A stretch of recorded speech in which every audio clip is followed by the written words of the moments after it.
Hello friends, and welcome Leah.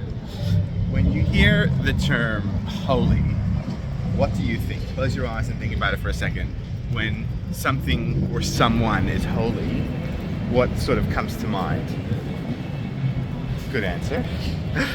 Often people think about things that are very disconnected from the physical world, something that is very esoteric, very spiritual, very close to God, very distant from everyday human beings and everyday life. But what's interesting is that we've got a double whammy this week, a double parsha.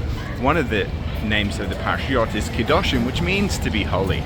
And if you get into the nitty-gritty and look into the details of what it talks about, you'd be perhaps surprised that one of the messages, or many of the messages that it talks about, is about leading a menschlich, or what we call in Yiddish, a menschliche life, right?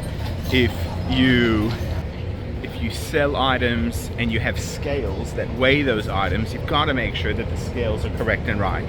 You don't want to overcharge someone and deceive them by way of having incorrect scales. And it goes on to other matters, treating people with dignity, paying bills as they fall due, things that, to you and I, at first glance, don't seem to be quite holy. It seems to be, be a mensch. It's just day-to-day business and self-conduct of a person that, takes themselves seriously and, hold themselves accountable on a very basic level.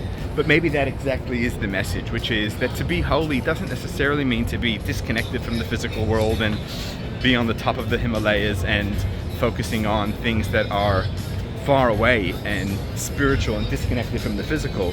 Being holy means to be a mensch, to be a good person, to be an honest person, and to treat others with care and dignity. So something to think about and reflect on over this Shabbat. Shabbat Shalom to you and your families. Have a holy, restful, peaceful, enjoyable Shabbat. And Levi, say Shabbat Shalom.